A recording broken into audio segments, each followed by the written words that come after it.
Welcome, everybody. It's good to see many of you. Good to see those that I've not met yet. My name is Dan Gold, and I have the privilege of serving as the Arthur and Rosalinde Gilbert Foundation Chair Executive Director here at the Hillel at UCLA.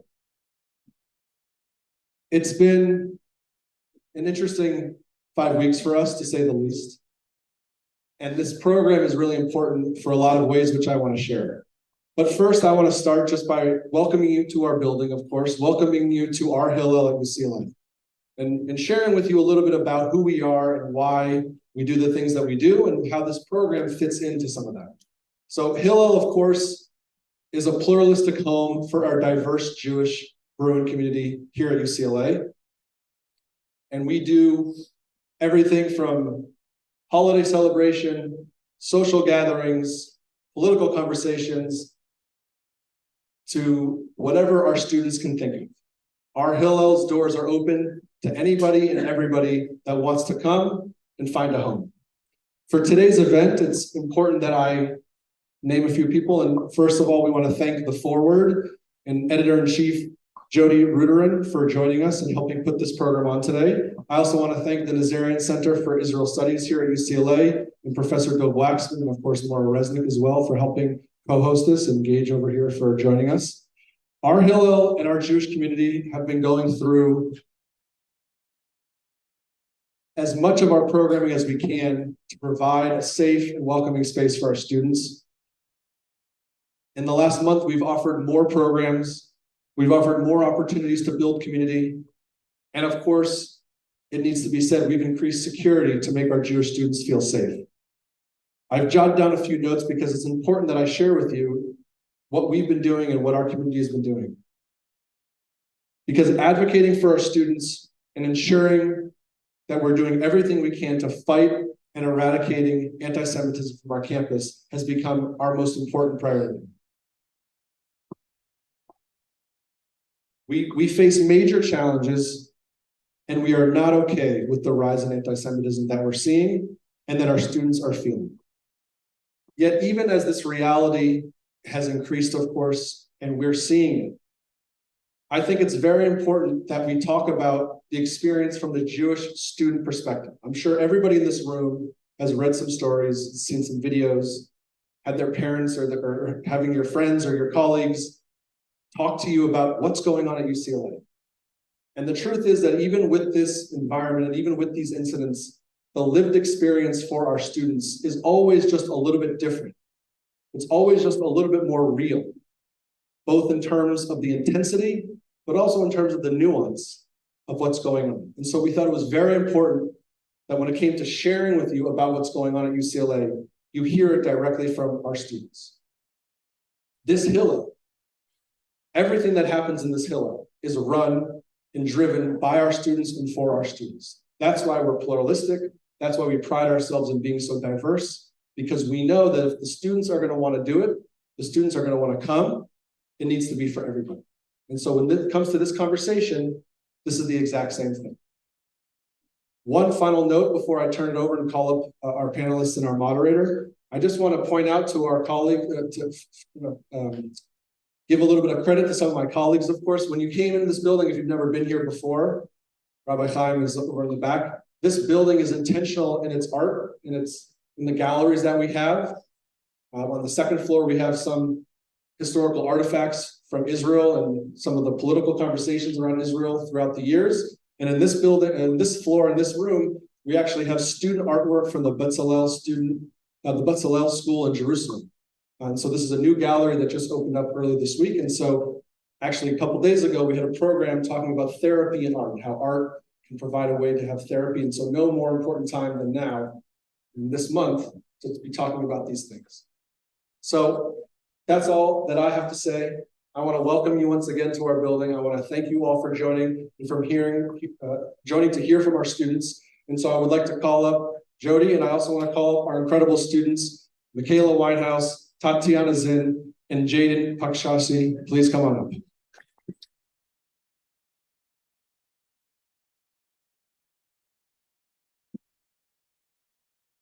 Live microphones. Great. Thank you so much, Dan, and thank you all for coming. I'm Jodi Rudoren, and just so people know, we are recording this session. We're going to have a video, which I think we'll be able to circulate to everybody who registered, as well as sell on the internet. That was a joke. I'm going to do a brief introduction of myself in the forward, and then I'll ask each of you guys to introduce yourselves. Then I'm going to interview the students a little bit, and then we'll have time for you all to ask questions in the form of a question, which is the best kind. As Dan said, I'm Jodi Rudoren. I'm editor-in-chief of The Forward. The Forward, as some of you know, is a 126-year-old news organization. We were founded as a Yiddish and socialist broadsheet on the Lower East Side of Manhattan when many of our parents, grandparents, great-grandparents were coming in as immigrants, and The Forward taught generations of those Eastern European immigrants how to be American. And since 2019, we've been fully digital. I personally came to The Forward in 2019 from after working at the New York Times for 21 years. 4 of those years were spent as Jerusalem bureau chief there. I covered 2 wars between Israel and Hamas in Gaza, 2012 and 2014. That, not in Gaza, but in Israel, is where I met Waxman, and we've had I've been lucky to be at UCLA and the Nazarian Center twice before, I think, for talks, and maybe I've seen some of you, met some of you there then. My colleagues Rachel Fishman-Feddersen and Lisa Lepson are here, the CEO and development director, and you know, I'm just thrilled to be here because since October 7th, The Forward has pivoted to basically cover the war and its aftermath pretty much entirely. And very quickly, we realized that a main driving storyline of the war story was the repercussions on campuses. The very early days, we broke the story of what happened at Stanford, where the TA was suspended for calling Jewish students out of class and calling them colonizers.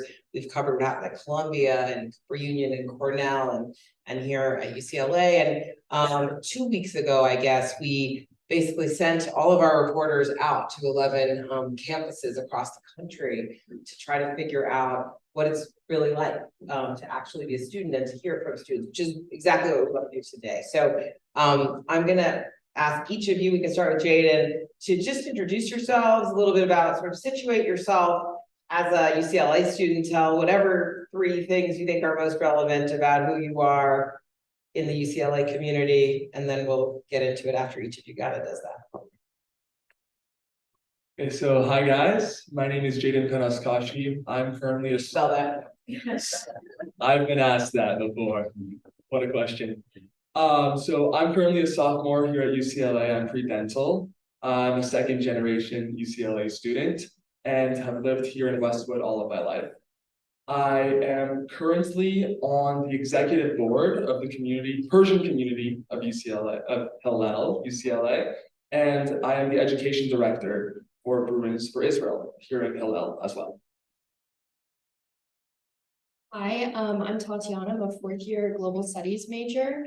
I am also a student fellow at the Nazarian Center for Israel Studies and the vice president of UCLA's J Street U chapter. Hi, I'm Michaela. I'm a sophomore at UCLA studying undeclared life sciences, so like biology. I'm a 3rd generation Bruin, so my grandpa and a bunch of my other family members went here. I grew up on this campus. I am the vice president for Hillel, and I also run freshman engagement.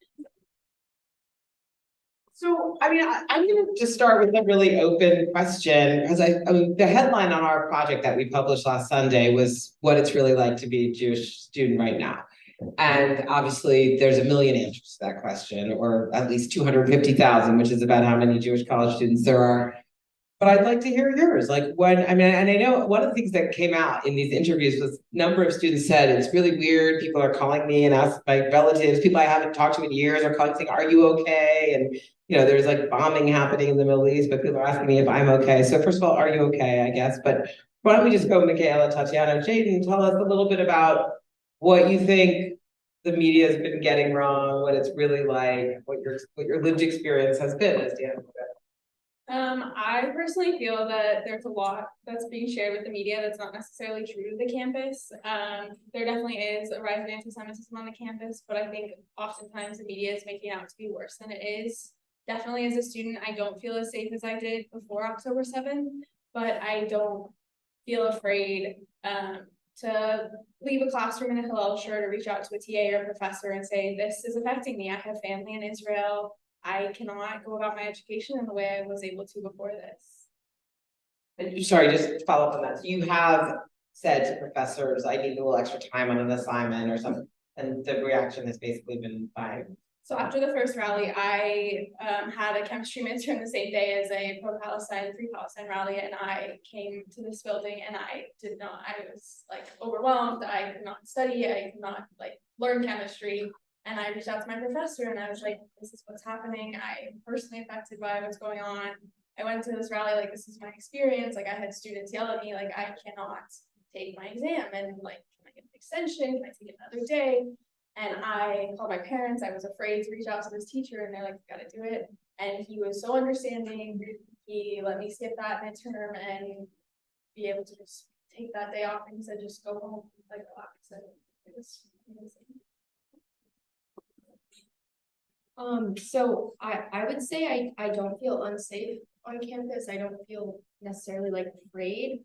It's obviously alarming to hear about things happening at Cornell and at other campuses, especially Cornell. I feel like that one was particularly like difficult to hear about. I will just if people don't know, at Cornell there was a student posted threatening messages to Jews on the online, I think they call it Yik Yak, or there's or maybe it's a different one. There's an anonymous post that goes within any campus email address can access this.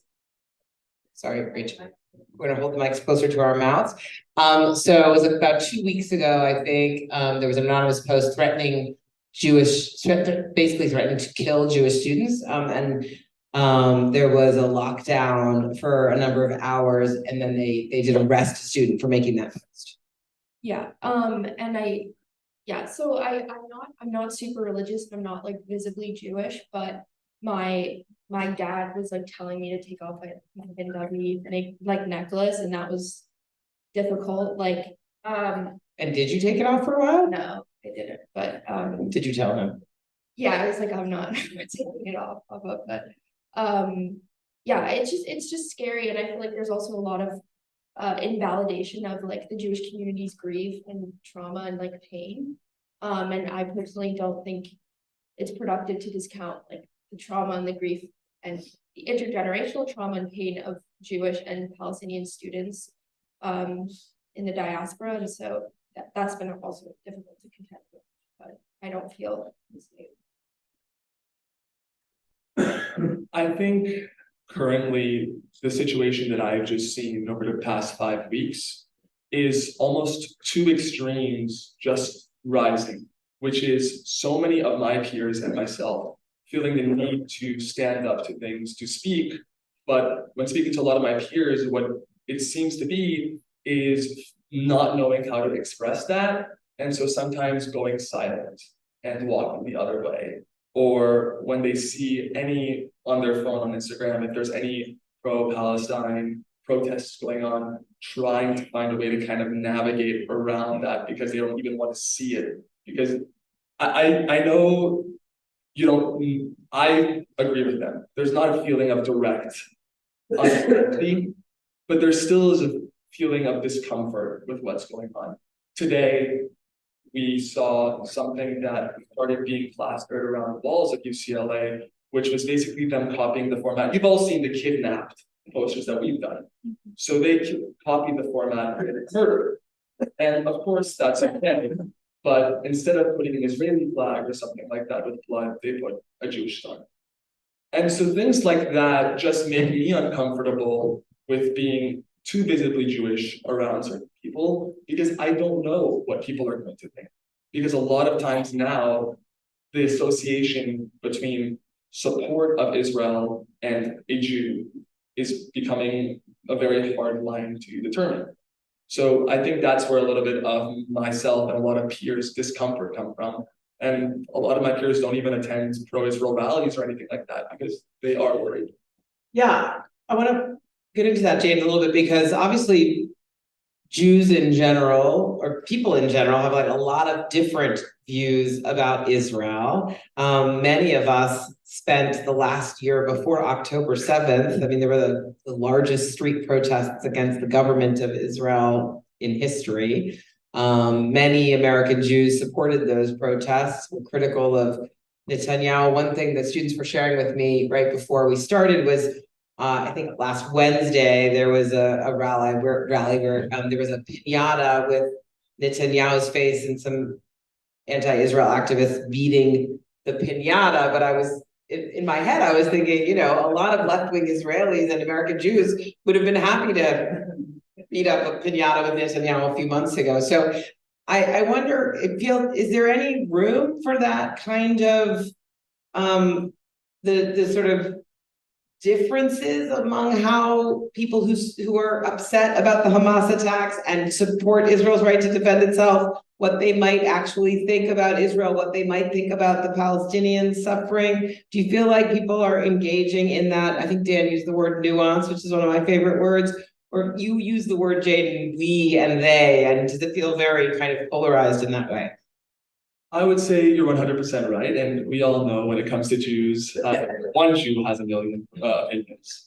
What Michaela can elaborate on after, but there is within Hillel's social media, we use this app GroupMe, which is used for a lot of announcements, but it's also used as a discussion forum. And so it's everyone in Hillel, all just community members, just discussing the conflict. And it's not one-sided at all. There are students who are Jewish students from all different sides trying to approach it from that nuanced perspective.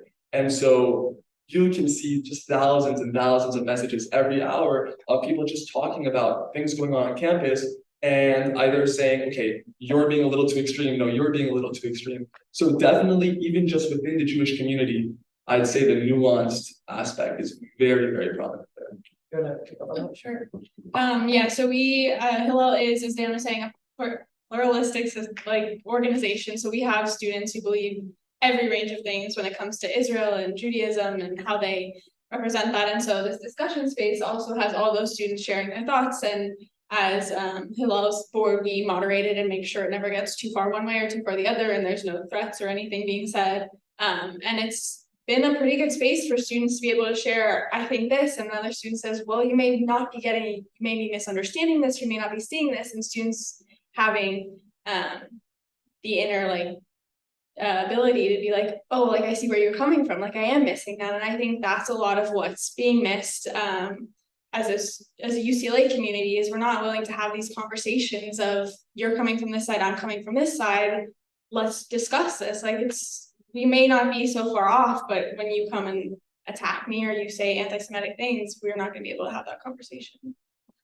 I wonder how this affects you, Tatiana, because as the president of J Street, or vice president of J Street U, which I think, I don't know if it sits in the middle, but one of the people we interviewed at I think GW was also a J Street U person, and in her comments, she said something like, when I used to hear people say from the river to the sea, Palestine will be free, I thought one thing, and now I'm hearing it differently. And I know a lot of my grown-up friends who work on the Jewish left have felt a particular kind of crisis since the attack, because a lot of their allies, and I don't know exactly where J Street U sits with SJP or JVP or some of the other groups that have been so active on the pro-Palestinian side. So I just wonder how this is all hitting you politically, because you sit sort of in a complicated space.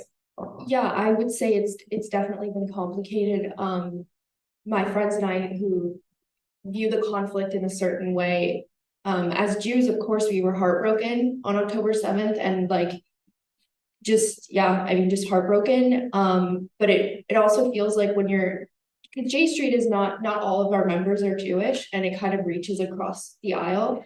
I think sometimes it feels, not within the Jewish community, but outside of the Jewish community, that we have to preface our grief for what happened to our people on October 7th with a disclaimer about our beliefs on the conflict. And it almost feels like we have to pass this litmus test of the good Jew, bad Jew sort of situation, which I think is unnecessary and harmful. And I think one thing that's been difficult is finding spaces where people hold like the grief and shock and trauma of October 7th at the same time as they hold like the grief and trauma and shock of what is currently happening in Gaza. And you know, both things can be true. And this past summer, I worked with an organization called New Story Leadership in DC.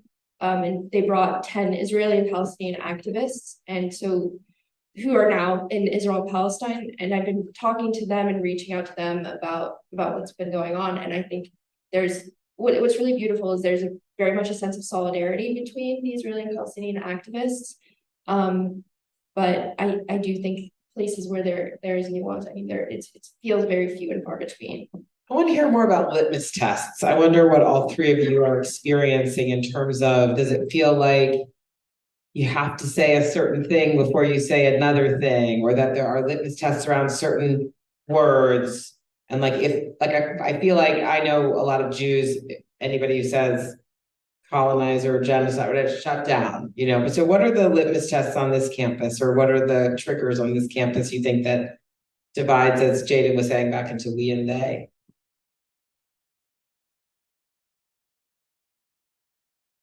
I mean, I think the biggest word that currently sits on just this extreme for both sides is Zionism. And I think Zionism, the term, has found itself in so many different ways because of how everyone approaches the word differently, right? So some people, especially, you know, the way SJP portrays it, and during these protests, Zionism is directly correlated with colonialism and that mindset of taking the land, killing people. And then through certain aspects of the Jewish community, Zionism is looked at as just finding a homeland for the Jewish people, whatever it may be, not all of Israel from the river to the sea, just having a piece of land that the Jewish people can be safe to go to. And I think that word itself specifically is a very hard one to navigate through conversations. I've tried having conversations with people on all sides of the spectrum, and it's a very difficult word to approach because everyone has their own just ingrained ideas of what Zionism means. And once Zionism is brought up, I think that's where the conversation starts to fall apart. And I think really redefining what Zionism is in the sense of we can have all of these ideas of what Israel, Palestine can be, of a two-state solution, a one-state solution, but there still needs to be a place for the Jewish people to have a homeland. And I think once that foundation is established a little bit better, which is what Bruins for Israel is trying to do a little bit through our programs and events, I think that's the first step to finding a good bridge. Or I have another question for you, if not. I was really interested in what you said about when you were talking about your chemistry test and you were talking about walking by the Free Palestine rally.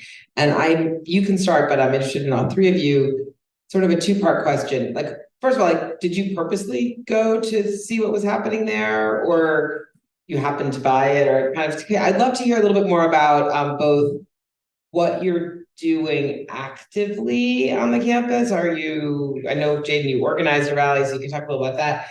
So why you did that and what that experience is like in terms of are you trying to avoid talking about it, or are you really frontally confronting it? And secondly, we talk a lot about, you guys all started out by saying whether you felt unsafe or not. And I'm just interested in making it really personal, because we sort of know what's happening with the rallies. I'm wondering have you personally has anyone said anything to you that felt anti-Semitic? Have you had a particular conversation that was difficult? So those are two big questions. So for the rally that I happened upon, I had plans to be at the Hillel building all day and avoid it. Like, I had a midterm, like I was just planning on studying, and I just wanted a change of scenery. So I went right by the inverted fountain, so it's right across the street from Hillel. And I was like, oh, like I'll get a picnic table. Like they're not gonna come up here. They're gonna stay mostly in Royce Hall, like Bruin Plaza area, like where the predominant like population is.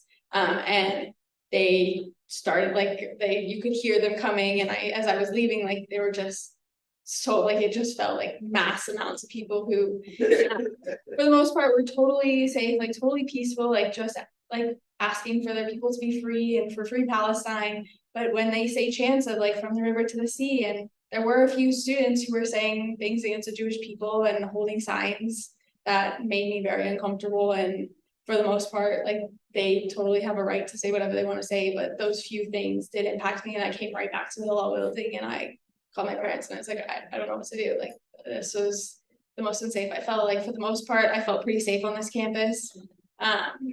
I think always as someone who's Jewish, you're always kind of aware of like the people around you and what's going on if you're wearing something very obviously out there. And as things have stepped up, I've had several friends like take off their Judaica and not want to wear their Hillel shirts. And I was in class the other day and I was hot and I had a sweater over my Hillel shirt before the rally.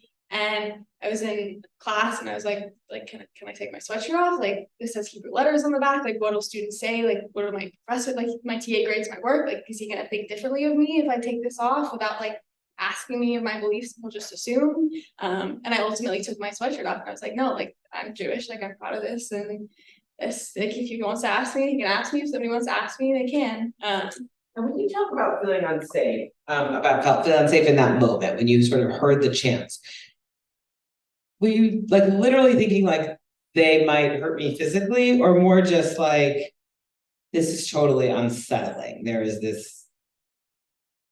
Tell us more about that. The safety. Hold my. Too closer. Okay. For the most part, it was very unsettling.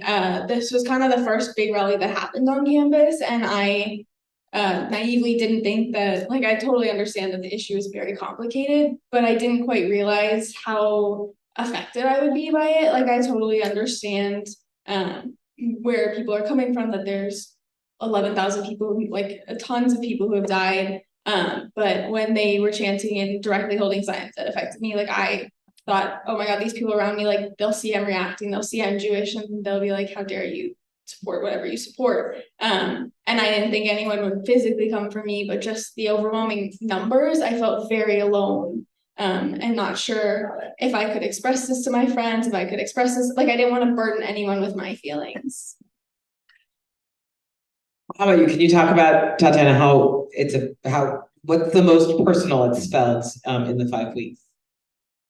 So I don't think I've experienced anything anti-Semitic. I will say that social media has become just hellish. I think that this conflict has for a long time been very binary, and it's either you're pro-Israel or you're pro-Palestine, which is, difficult and unnecessary, but I feel like especially since October 7th, that's been the case.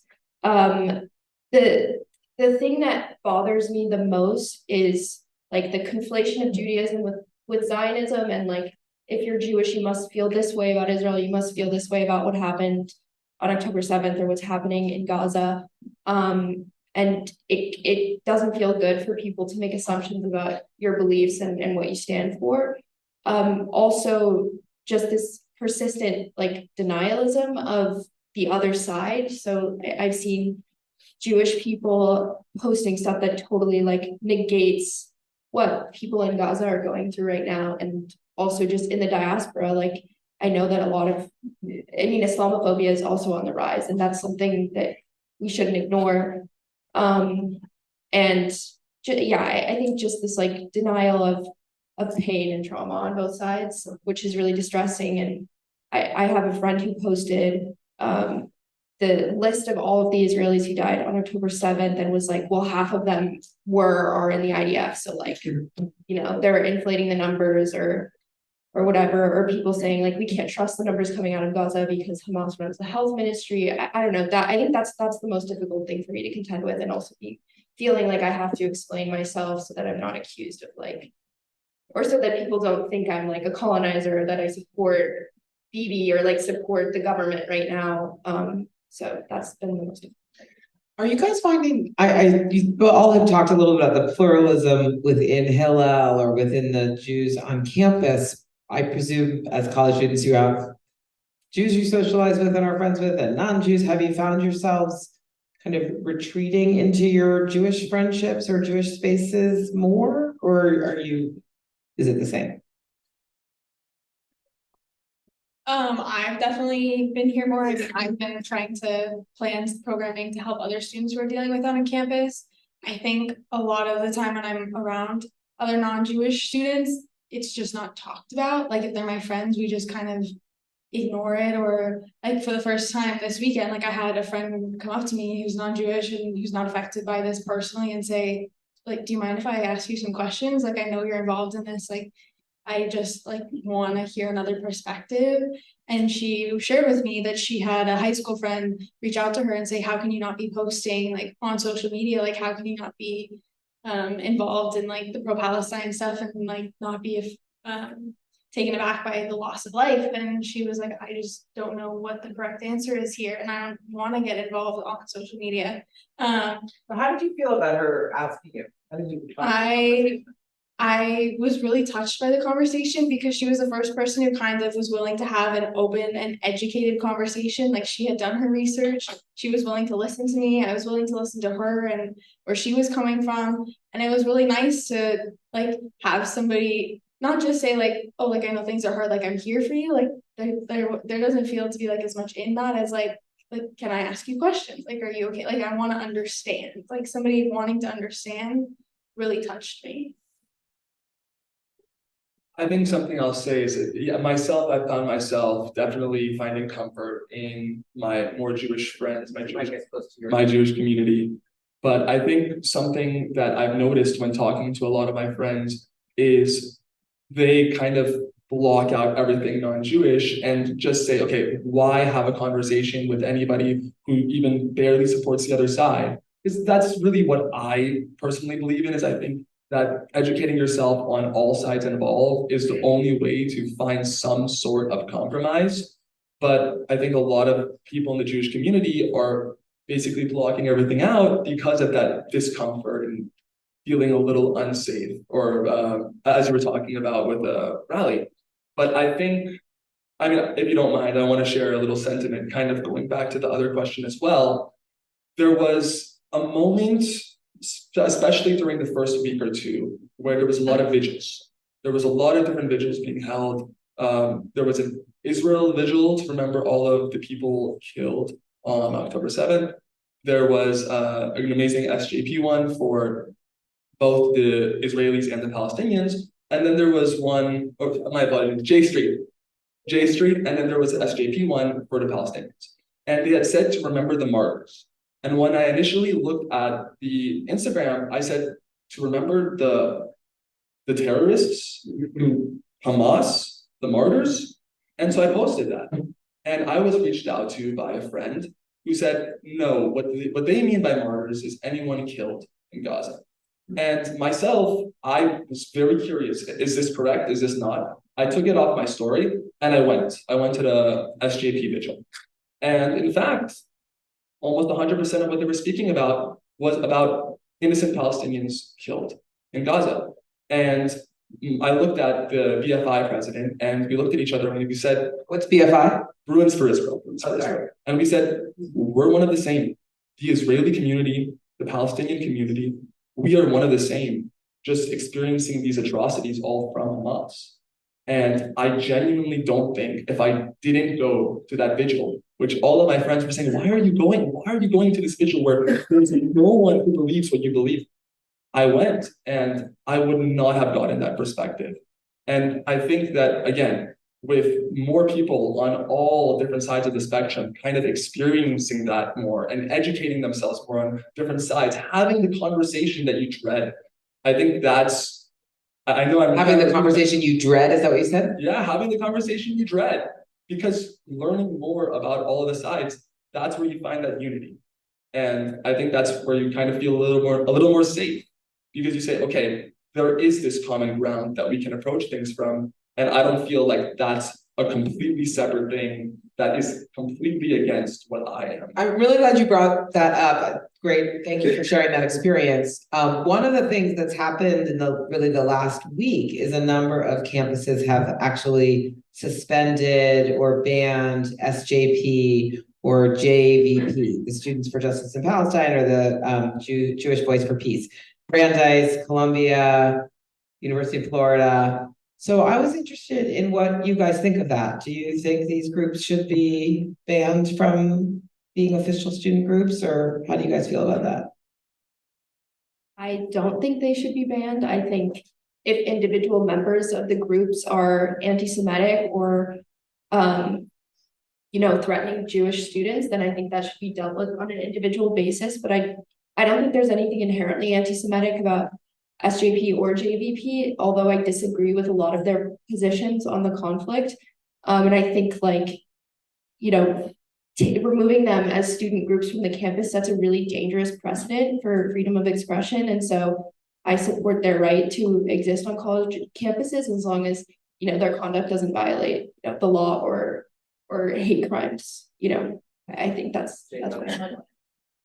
I slightly disagree.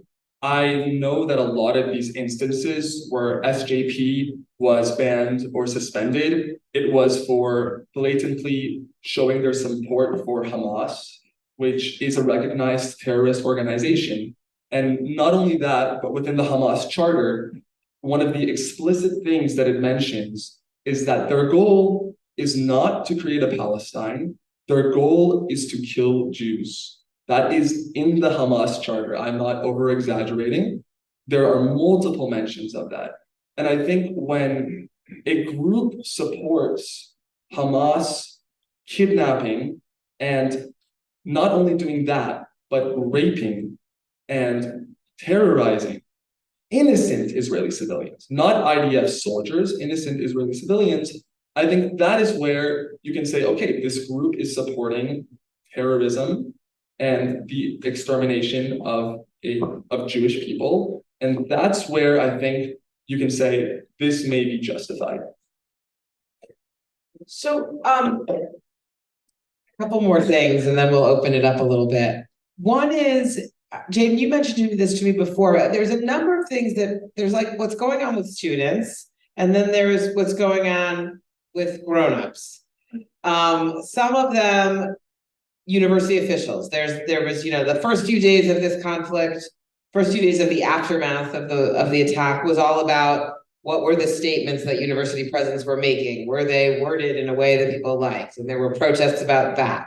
And then that kind of quieted down. And then now you have a US 300 members of the UCLA faculty have signed on to a statement condemning some of the pro-Palestinian activism. And I think people are waiting for a university response to that. And then Jaden, you also mentioned that on both sides, students have organized rallies, but grown-ups not only from the university, but from the wider UCLA, either Westwood or LA community have kind of shown up, and that's been challenging and interesting. And grown-ups have also been involved. They've been, threatening to withdraw donations from universities. They've been resigning from boards. They've been threatening not to hire students from certain. So I wonder if you could talk a little bit about the interplay between the student discussion, the student debate, the student experience, and the various ways that the grown-ups have interacted with you all. Okay. So I think it's a very and thank you, grown-ups, for being with us. Thank you, all grown-ups. I feel a little grown-up too. What I'll say is this: I think it's so amazing to see how many people come out to support the Jewish community. I've heard people at Hillel talk about how every 2 seconds there's a new call coming in from a concerned parent about what's going on. But I think something that is a little bit more unclear is I think it is really the students' fight. And I think we can get so much support. We get so much support from the Jewish Federation, the Israeli Consulate, from donations. All of that is amazing. But I think when it comes down to ourselves being represented, I think a problem that sometimes happens is we get adults, grown-ups, feeling the need, we need to show our support. And it's amazing to be worked with. But when things kind of go against what we're trying to do or kind of behind our backs, it's a little bit difficult to kind of make the message that we're trying to make clear. And so, for example, we had organized a specific rally for last Tuesday, and we were organizing it. We were planning it with so many organizations, and all of a sudden we get a little message, oh, there's this group that's trying to organize their own rally a week before. And we're like, okay, but who are you doing this through? Hillel, this, that? And they're like, no, we're just coming. We're like, okay, how does that work? They're like, well, can we get you guys to sign off on it? We're like, well, we don't even know what's going on. So that was a part of it. Then we had our rally, and all of a sudden we have certain grown-ups that are going up to students selling kefiyas and expressing their distaste with a lot of foul language. I heard there may have been a push involved, but long story short, it's a bad rep for us as students, because that makes it seem like we are the ones organizing this and we're the ones promoting this. So there's a fine line between supporting us positively and with us versus kind of making us look bad. So that's what I'll say. Anybody have anything to add to that about adults interacting? So I feel like it's been a number of years, probably since before any of you were even at college, that many of us adults have been really worrying about the decline of discourse around Israel and Palestine on college campuses. I feel like Dov and I have been in this conversation for a number of years. Like, we sort of knew that there was a lot of anti-Zionism on campuses. Some of it came out. There was the movement at Berkeley to ban Zionist speakers at the law school. There were student senate resolutions at the CUNY campuses and some other places. I feel like we've been talking about this for kind of a long time. I actually found when I covered education at the New York Times in the year 2000, which was before you were born. Okay.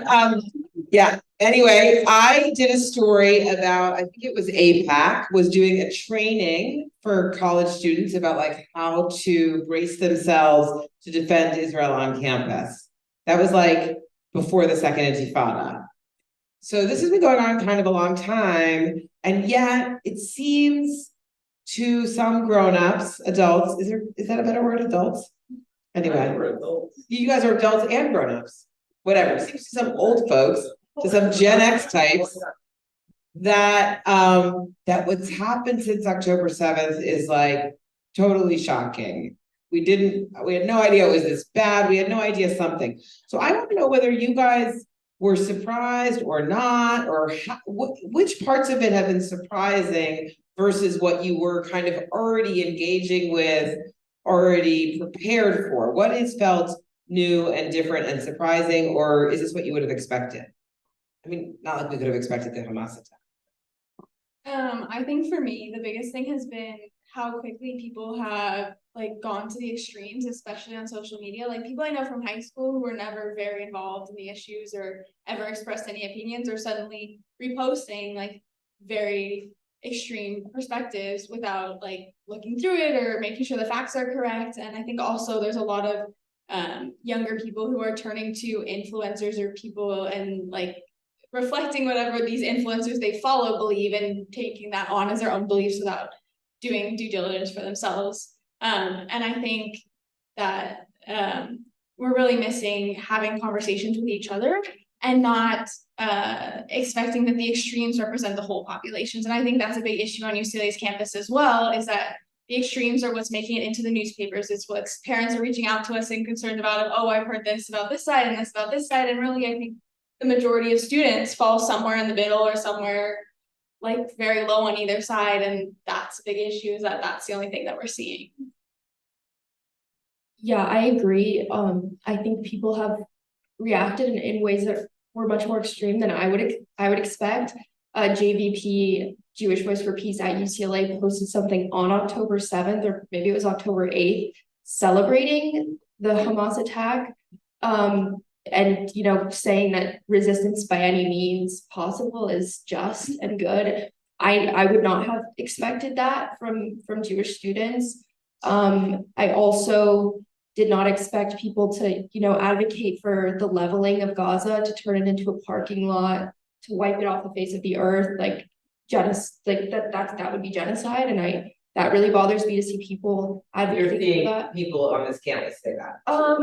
I don't think I've seen people on this campus, but in social media, yeah. But also I feel like there's just such a blatant disregard for like human life, regardless of whichever side you're on, and just like dehumanizing the other group of people and seeing them as like your enemy. I don't think I expected that either, but I definitely thought that, condemning Hamas would not be controversial. And especially because we know that like Hamas is not, in my opinion, like a legitimate representation of the Palestinian people who haven't voted since 2005, 2006. And we know that Hamas does not like treat Palestinians in Gaza well. So it's frustrating to see the conflation between or to see Hamas being viewed as like a legitimate liberation force, when that's so contrary to reality. But yeah, I would say the extremism, I think, is really alarming. Yeah, kind of adding on to that, I would say I've been involved with Bruins for Israel and all of this since the beginning of my freshman year. And during freshman year, it was a lot of us just planning certain events, just big events throughout the year. And when spoken to by a lot of people, like, what was the climate on campus? I would have said it's very surprisingly very neutral. And there would not be anyone who would say anything against Israel unless provoked or anything. And now I think those extremes are really, really becoming prevalent to the extent where you walk around and you see these kidnapped posters ripped off the walls just everywhere. And you see people just ripping it off. And on the other side, you see people talking badly just through everyone. And I'd say the most surprising part for me was we had put up for the rally that we held last Tuesday, we had put up a table. You guys have seen these Shabbat tables. They put up with the 250 empty seats to that extent. And we put up the kidnap posters. And we talked about it in advance, and we said, we're going to put up security, so there's no issues with this. We're going to hire private security. And then I go on someone's story, and I see they're still saying, make sure that if you're going to take this down, wear a mask so your identity is not taken.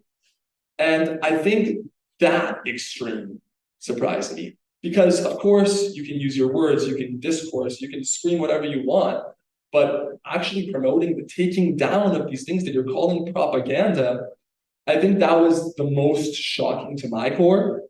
And again, I mentioned these new murder flyers that are out. And a lot of people are kind of looking at each other and we say, well, that's not something we can take down either, because that's how we don't want to stoop down to their level. And so are there some people on campus taking them down though? Again, I just started seeing them today. I'm not really sure. I know a lot of people have that internal gut instinct to want to take it down, but I also think people are too scared to take it down too. Something that we found as a compromise that hopefully we're going to implement going forward is putting up a sheet of paper next to any of these that we see, explaining the nuances of the situation. So instead of taking down a narrative, we're adding a narrative. So whoever sees these can see both. So hopefully that works. I'm gonna open it up in just a minute. Or do anyone know if we have a microphone for them, or can we? All right, well, I'll repeat the questions when we get there. I'm gonna ask one more question and then we can open up to you so you guys can prepare your questions. I feel like, it's interesting. We planned that this is a Jewish event. We're in a Jewish space, partnered with the Israel Studies Center, which is of course not purely Jewish space.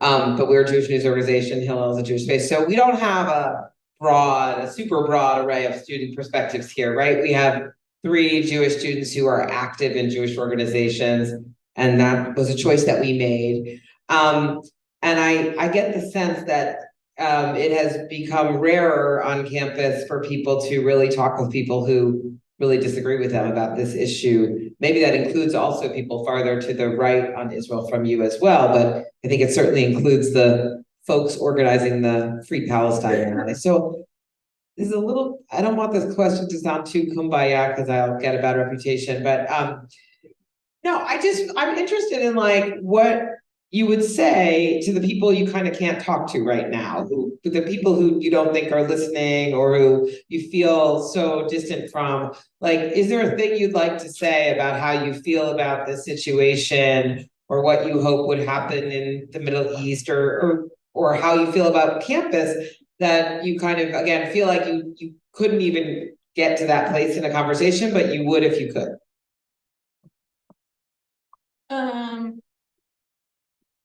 I think that I would say that this issue is so complex that we are called, like, I'm 19, I'm 19 years old, and like I've never had to deal with something or learn about having this conversation or have to educate myself so quickly in order to make sure that I don't offend anyone, that I'm being conscious of everyone's perspectives. And I think really that I would just want people to understand that a lot more people than you think are willing to sit down and hear your perspective. We're open. We want to try to understand. We understand that the loss of life on all sides is unimaginable and it's not okay. But I'm 19, I can't do anything about that. I'm trying to go to school at the same time. But the thing I can do is be open to hear your perspective and have a conversation with you and just keep trying to do that. Can I go down or yeah.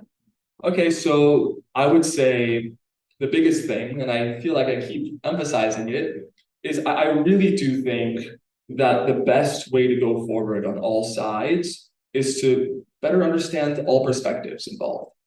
And something that was pushed to me a little bit by other people was, okay, give them the history lesson, talk about the land, talk about why Israel deserves to exist.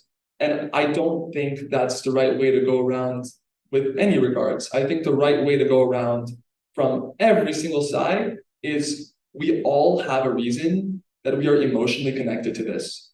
And everyone, every single life should deserve to live. There's no reason for death in any sense. And I think approaching any conversation with that mindset and the ability to grow and change and learn from the conversation rather than convince, I think from all sides is the most important thing to have going forward. Jew, non-Jew, any extreme. So that's what I'd say. I think I've been involved in Israel-Palestine affairs for like a couple of years now. But this is obviously unlike anything that the region has seen in a while. And I think we need to, I think in the, immediately after October 7th, it's very easy to have like a short-term perspective on this war, how this war should be fought, what the outcome should be. I mean, there's some people who want Israel to cease to exist. There's some people who want, Gaza to cease to exist, or at least to cease to exist as a Palestinian area. And I think we also need to think about this in a long-term sense, because we've come to this moment after a 75-year history, and it's clear that like denialism on both sides, or like ignoring Hamas as like Netanyahu has done or his cabinet has done, I think like we need to reevaluate the way that we approach this, because there's no way to like circumvent this conflict. And I think we really need to meaningfully engage in peace talks to try to get to some long-term solution. I think like, obviously I'm not a huge fan of Bibi, but like Bibi trying to like circumvent the Israeli-Palestinian conflict by, seeking broader regional peace has clearly not, made Israel safe. And I think we also need to, as Jews, like reevaluate what Zionism means, because we were taught that Zionism is the solution to us being perpetually unsafe in the diaspora. But I don't even think we can say that Jews are safe in Israel. So what about the way that Zionism exists right now isn't working for us and for, the Palestinian people, and how do we move forward from that? I think it's less about just like, how do we end this war or win this war? And it's more about like, how do we actually have a future for both peoples in this land? Really smart. Thank you. I forgot to ask you about your connections to Israel. So I know, Tatiana, you spoke about working with the Israeli and Palestinian folks last summer. Have you all been to Israel? You've not been to Israel. You've not been. No, you've been to Israel once, many times. Go ahead. I've been to Israel twice. Once I toured it with my family, and once I actually stayed with some of my friends in Israel. I'll also just add my personal connection to Israel is when my dad was fleeing Iran during the Islamic Revolution. The one place that accepted him with open arms was Israel. So that's where he found his safe haven. And I think that's kind of where my tie and me feeling such a strong connection to it has come from. And I want that to continue for any place there's anti-Semitism. I think no matter how much Jews are feeling safe or unsafe in Israel, I don't think that disrupts its need to exist, because either people are staying in the country that's trying to kick them out, or they have a place they can go. So your dad went from Iran to Israel and then to Los Angeles? Yes. How long did he live in Israel? He was in Israel for about 2 years before he found his family. Okay, cool. So I'm gonna open it up now to questions. I think I saw, yeah. So I'm just gonna repeat the question for those people who will watch the video. We have a recent graduate, 2023 graduate, former president of Bruins for Israel, asking the students how can adults who are obviously deeply interested in what's happening on campus be of most use to you? Send you snaps. I think the biggest thing is to listen to the students. I mean, we are very capable of saying what we need, what support we need, whether it be funding for our programming, to donate to blood drives. Like, we are putting together numerous events on all sides, and we are very capable, I think, of expressing exactly what we need. Follow your lead, okay? Anybody else? What do you need from adults? I need to follow it up. The best way to know what we need is follow us on social media. Reach out to us. If you're a part of an organization that wants to work with us, find the connection. We have a lot of different places you can find it, through Hillel, through so many of our different organizations. All you need to do is reach out. But I would say, definitely make sure you're working with us. And honestly, all of the petitions I've seen signed, I've seen so many things shared on social media. Continue to do that, but also make sure that you're sharing the right things and that you're understanding all of the context behind the situations. For example, when they were talking about, we want Jewish genocide, that's not what was being said. And it was being shared so heavily. And then in the comments of a video, this adult, I guess I'm gonna use the word adult now, said, oh, yes, I realize that they're not saying we want Jewish genocide, but I'm gonna keep the post up anyways. It's like, well, change your perspective, change what you're saying, because they were just saying, we charge you for we charge you genocide, which isn't any better, but still, we want the truth. It is better. It's a little better. It's better degree. Okay, yes, sir. There's a lot of discussion about grown-ups and adults, and there was a survey that just came out this week, I think, by UW poll, and it actually looked and asked nationwide different categories.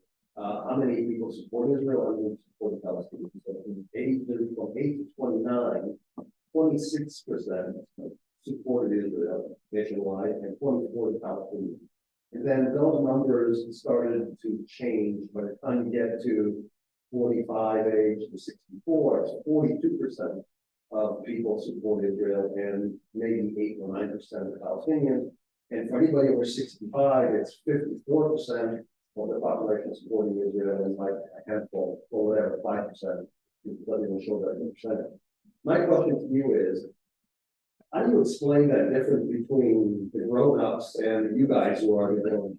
How do you explain, between you and your parents, you and your family members who are, grown-ups or older?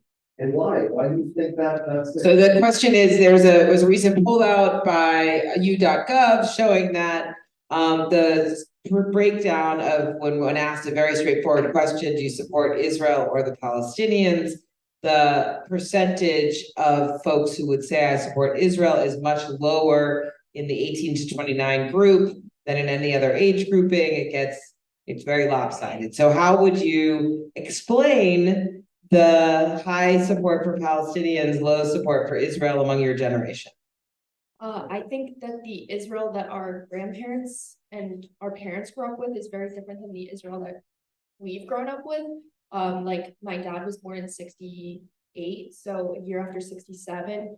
Now I think that the occupation is much more visible. Also, social media plays a role in that as well. And in the absence of like a Palestinian state, I think it's not difficult to understand why people would sympathize with Palestinians. And then I think also it's like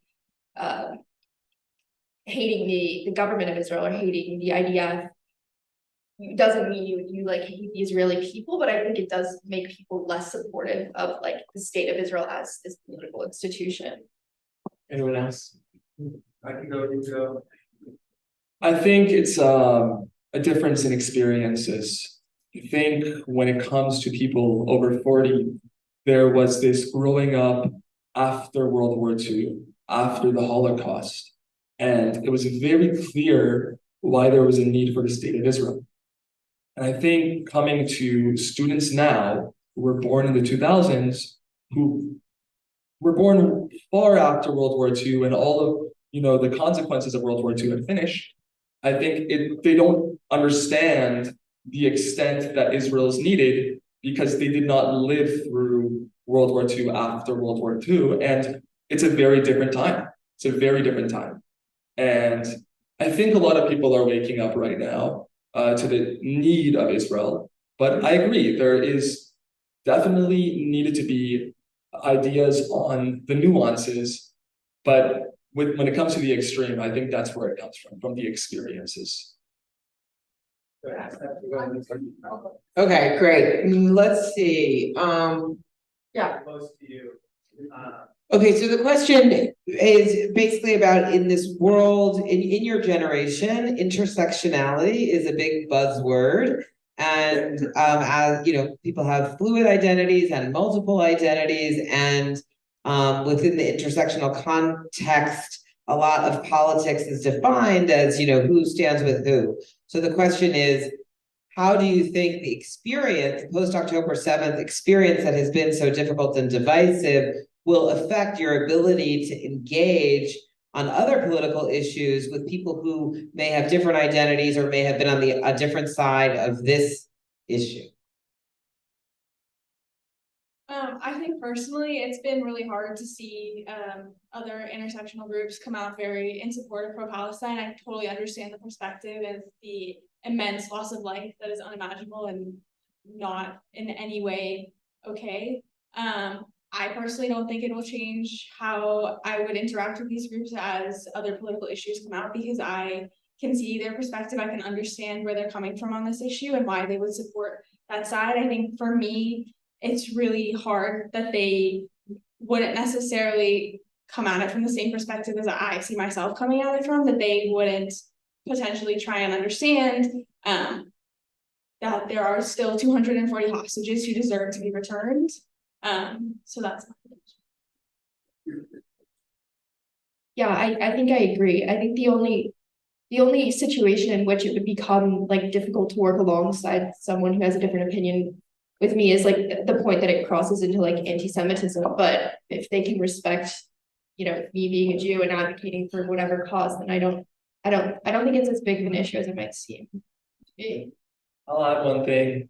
I was having some discourse on social media with one of my old high school friends who posted something a little borderline anti-Semitic.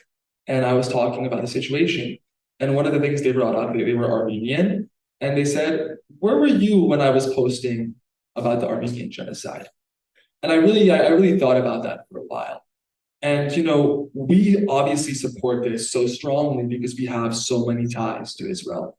But I think that doesn't stop us from, once this war is over, because obviously right now we're really affected, but once this war is over, really supporting the communities of our friends, of our allies, and making it clear that us as Zionists or whatever you want to call ourselves, that we support other groups as well, because we are all the same. We are all looking for peace. We are all looking for life. And I think making that message clear, I think, will be very, very helpful. So the question is whether this event was designed for students to speak to non-students, largely non-student audience.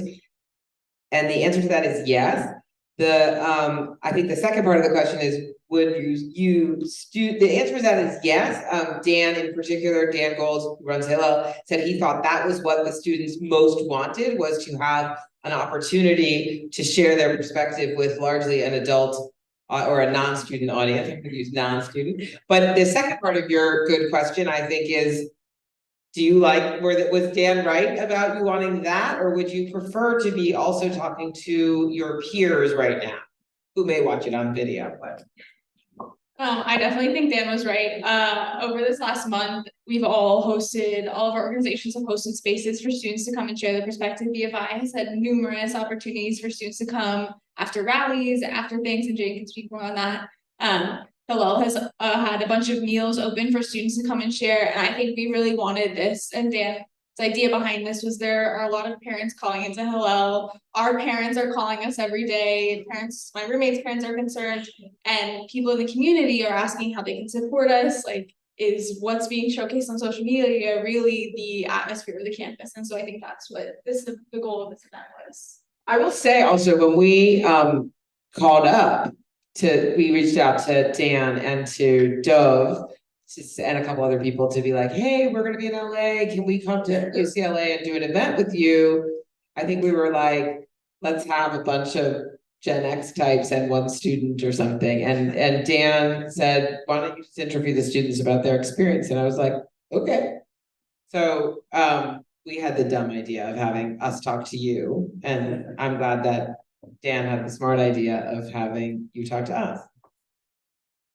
Would you like there to be more students here, Jane, or are you happy with? I think Michaela said it perfectly. We've had so many spaces. We have falafel with friends. We've had places where people can just silently reflect and just be surrounded by their peers. And I think this is a great opportunity for us to be talking to you guys, the non-students. We're going to go with that for now.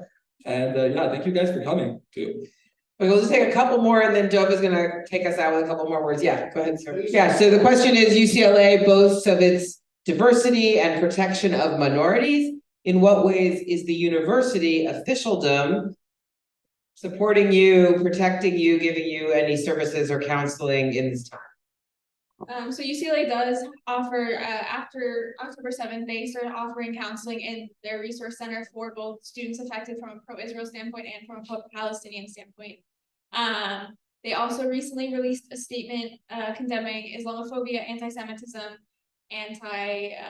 everything else that has been showcased at these rallies. I still believe that there is definitely room for improvement, and that more should be done, but they do have a few resources for us at this time. I appreciate you sort of listing them off, but I'd like to ask if you, like, are students using them? Does it feel like actually the thing people need, or does it feel like a thing that's over there that they've said they're doing and checked on? And I've heard from one student who tried to access the psychological resources and found that they could not get an appointment. Hillel has also had resources here that students have found to be slightly more effective. That's just one person's perspective on that. Anybody else on that? I mean, look, I'm very, very thankful to UCLA for their statements, but sometimes it does feel like they're just statements. And I get an email and it's another statement. And it's trying to politically tiptoe around this conflict with statements. And then I think there's a professor, Judea Pearl, I think he said it well, there's always these committees to combat anti-Semitism that go nowhere. But that I don't think that's against the university in any way, because I know the university does want the best for its Jewish students. I just think with the difficulty coming in the pro-Israel versus being pro-Jewish student, I understand that the university kind of sometimes feels powerless without making their intentions clear. But I always do, I agree with Michaela, I do think it can always be made clearer where their intentions are, especially for anti-Semitic things, when things are anti-Semitically said, that is a form of discrimination and hate. So that's what I would love to see improved. How are we on time? One more question. I don't know. One more question. Okay, yes, the young person.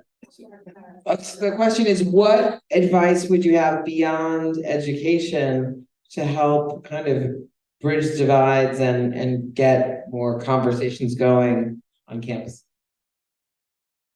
I think personally, we are trying to find a way to have conversations with all student groups on campus. So students like who support what's going on in Palestine, students who are Zionists, and trying to find where we can have common ground to create a safe campus. Because as college students, there's only so much we can do to really affect what's going on in the Middle East. Like we personally don't have a ton of power, but we can help try to change the atmosphere on campus and make sure all students feel safe. And so finding a way to talk to students of all issues and see where we can create some kind of solution to make sure everyone feels safe.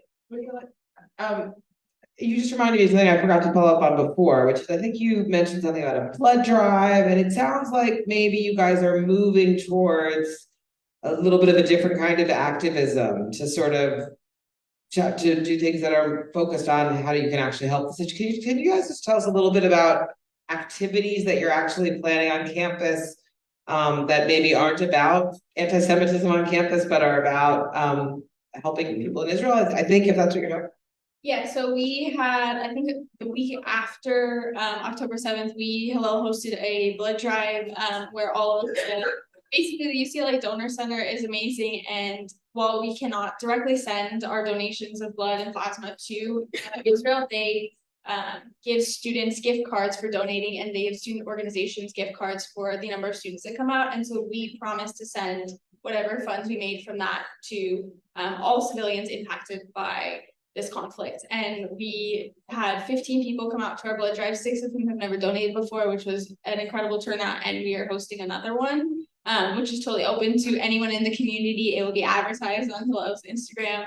And I know that there have been other organizations that have done different community service opportunities and ways to just, like, a lot of students have said that there's petitions, there's rallies, but I want to do something. And so we tried to create some actionable things that they could do. Is J Street doing stuff like that too, or? So the J Street president, Rachel Burnett, hosted a vigil.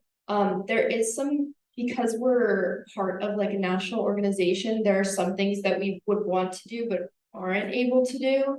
But I think we're getting a briefing sometime next week, later this week or next week, from the Israel Policy Forum, which I'm also an intern at.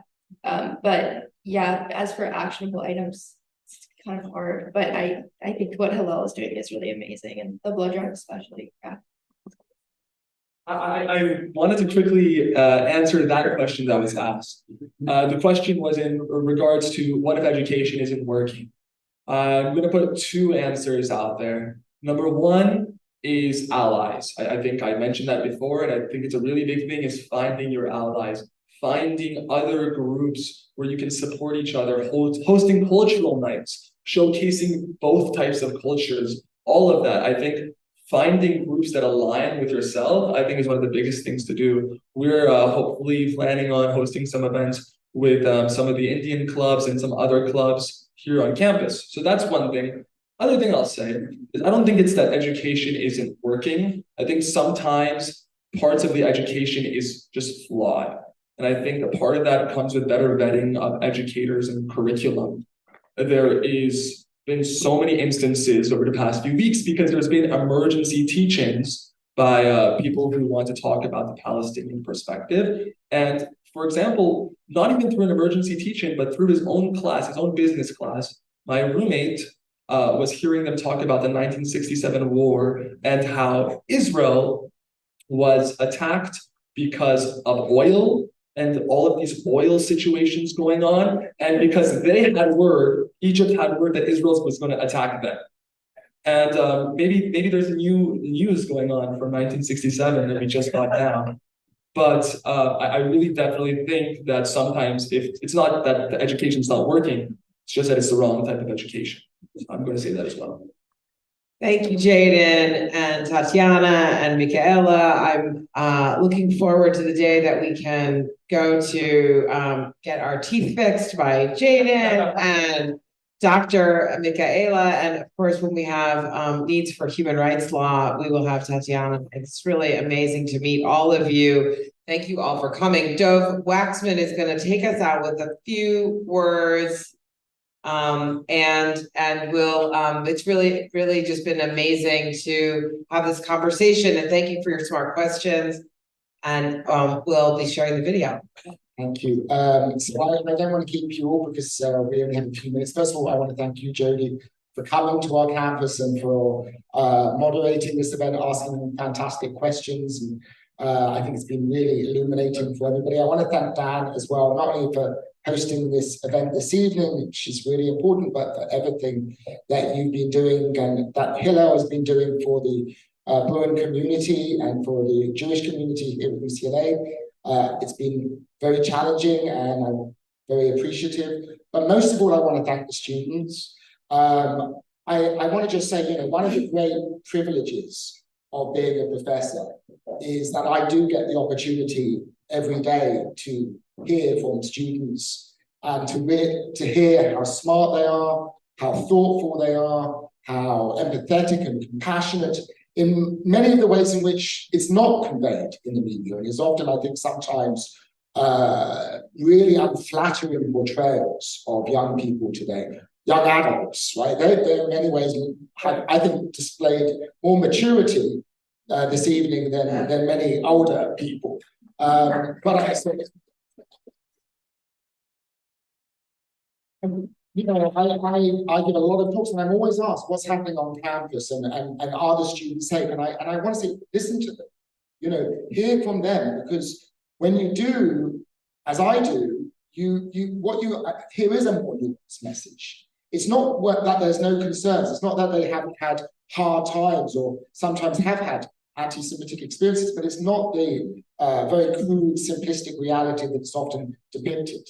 And I think it's really important that we're hearing from these students because they are telling you, we've been hearing for the past hour, that it is more complex, that we need to listen to them first and foremost. And so I want to just kind of, first of all, again, reiterate my thanks because I'm so proud, honestly, on behalf of UCLA, for hearing such thoughtful, smart, intelligent comments. I think you've really, done the university proud, done Hillel proud. So I want to thank you, but also to say that we've listened for the last hour or so, but I hope everybody really hears what they're saying. Not just listened for us, but hears what they're saying, which is, and takes that message out of this room and into your communities to realize that, yes, it's been an extremely difficult month or so, and the students have had a really hard time, and we've all been struggling through this. But listen to them, follow their lead, do as they are asked you to do, and hopefully we can move beyond some of the polarization, some of the toxicity. We want to try to reduce the level of hostility in the kind of toxic atmosphere, not add to it. So I think this evening hopefully helped in that regard, and hopefully we can continue to. So thank you.